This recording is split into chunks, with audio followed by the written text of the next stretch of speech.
I am Honorable Fungaro Kaps Hassan, Chairman of the West Nile Parliamentary Caucus, Member of Parliament representing Ubongi constituency in the Parliament of Uganda here.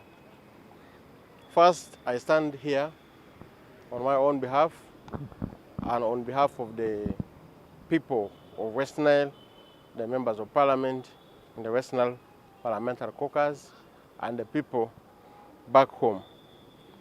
We are saddened by the loss of our colleague, first of all, as a member of Parliament. General Moses Ali is a member. General Moses Ali was a member of the West Nile Parliamentary Caucus as he was still alive. So we have lost a member. We, as members of the West Nile Parliamentary Caucus, are like the family, having lost a member, the family head, like members of the NRM, the government, like all other groups of people with whom General Moses Ali was associated when he was still alive. So at this very moment, we are in the mourning together. We stand with the bereaved family. We stand with all the people of Adjumani East, Adjumani West constituency, the constituency he represents here, and the people of West Nile as a whole, for the loss that we have suffered. Now, I would like to say this, that we as West Nile need to mourn General Moses Ali carefully, not mourning recklessly. This moment should be a moment of stock-taking and recalibration of the voice of West Nile in the Uganda of today. I would like to say this again. This should be a moment of stock-taking and recalibration of the voice of West Nile in the affairs of Uganda as a country and as a government. General Moses Ali came into prominence in the eyes of the people of West Nile over and above his peer group members from the time when West Nilers were in pain, when the West Nilers were suffering, when the West Nilers were being tortured, tormented, when there was revenge organized against them for being people of Idi Amin. That was the time when UNRF, Uganda National Rescue Front, was formed. The UNRF referred to here is UNRF 1 because there was another UNRF formed, which was called UNRF 2. Automatically, the first one became UNRF 1. When the UNRF was formed in 1979 to rescue the people of West Nile, they needed a leader. And the people who were in the formation process chose General Moses Ali as their leader. UNRF did its part until when the people of West Nile came back from exile. General Moses Ali was their leader. Today, the members of the UNRF have stories to tell. Stories where we have the word of stock-taking fitting in clearly, where they count the gains and the gaps. What did they expect to get through the UNRF organization? The Uganda National Rescue Front was formed with some expectations in mind. What did the people gain? What did they get? And what are the gaps in the process? This is the time to count. Again, members of the UNRF, most of them have died, the senior leaders have died, but there are some people who are still alive. They have certain unfulfilled expectations. There were promises about compensation which were made to them. There were expectations that after taking power, they were going to be also in the government, in different positions, holding different positions in the same government. Many of them did not get that come to pass. So this is the moment of stock taking in the sense of counting what did they get and what did they not get. What are the gaps? Then for those who are still alive, recalibration means now that General Moses Ali, who was their voice, is gone. how are they going to pursue the things which remained unfulfilled? They should readjust themselves. And now, the new generation of leaders of West Nile need to look into this. Many of these leaders of the former UNRF, the defunct UNRF, those are still alive, are now elderly people. Some of them are sickly. Now they have children and grandchildren. This relay stick of the struggle of the UNRF is passed over now to the children. That's why there is a need for recalibration. Calibration means taking measurements, adjusting like any instrument to fit the standards of the time, the scientific standards of the time, to make sure that the instrument fits to the expectations of what it's supposed to do.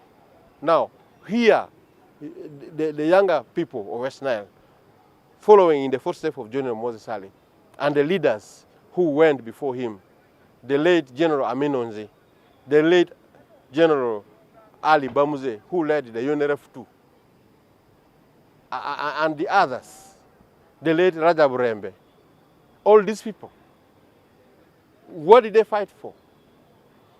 Did they achieve what they wanted? And now, what do we do in the context of our time and place? The West Nile sub-region is still marginalized in Uganda here. I can tell you that General Moses Ali also lived not as a happy person.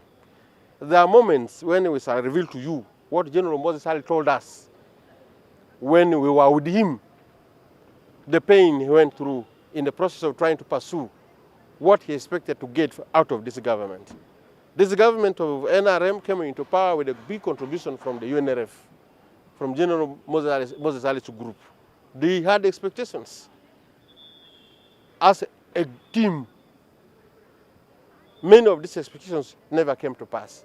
And General Moses Ali tried to follow some of them. Many have not been fulfilled, few have been fulfilled. Therefore, I am calling upon the people of West Nile to take the direction of stock taking and recalibration of the voice, because there's still a lot of things to do.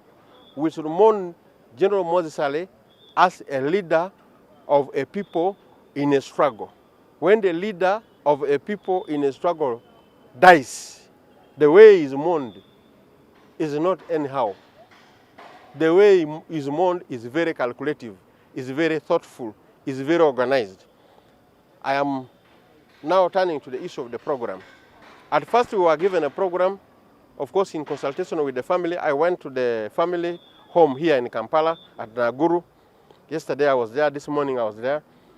I also came to the office of Honorable Babalanda, the Minister of State, Office of the President, who is the person in charge of this program.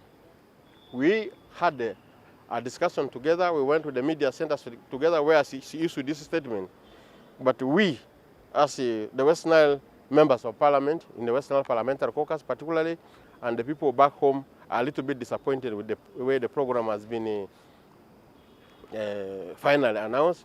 People expected the body of the late General Moses Ali to be flown to Arua city first, because Arua is the capital city of West Nile. General Moses Ali was the leader of the whole of West Nile, not just a Jumani. Bringing General Moses Ali to that level is like reducing him from the stature he had as a regional leader to a constituency level person. He was supposed to be taken first of all to Arua, after Arua to Yumbe, the headquarters of where the base of the UNRF was. And thereafter he would be taken to Adjumani, the final place for the burial. Now with this program which has been squeezed together, many things are not going to flow the way people expected. Even here in Parliament, you will see the way people are going to be rushed in terms of speaking when they are given time to speak here. The President is going to come here. The President with all the protocol of security, etc. You will see what is going to happen here. There was a program which was meant to take place in Kololo. For people who are respected, people who are honored, Kololo is a ground where national figures of dignity, people who deserve national respect, are also taken there, where people are many. The masses can go there and then view the person they love. this program has been cancelled. The Arua program has been cancelled. The one of Yumbi has been cancelled. Then we are all going to Adjumani. Adjumani there, you see, things are going to be squeezed. Therefore, let us allow, first of all, we, the people of West Nile, we should allow this government program called official burial to pass. Then the unofficial one begins after there. Because we need to analyze the whole story. We need to analyze the whole steps. What did we expect from General Moses Ali? What did we get and what did we not get? Now that he has left us, how do we pick up from there?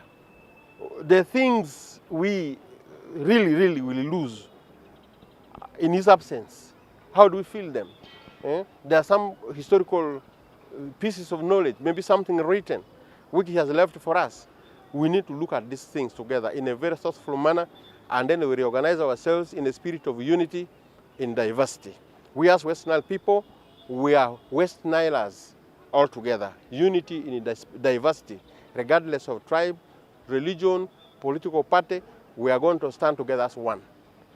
After the burial, we have a program as West Nile Parliamentary Caucus where we are going to bring together all the leaders at the parliamentary level, the cabinet level, the civil service, and those in the private sector, professionals in the private sector like lawyers, like engineers, those who are doing private practice. All of us are going to sit together in a leadership retreat to do the same thing of stock taking and recalibration of West Nile. Because we have lost a leader, we need to readjust ourselves to the real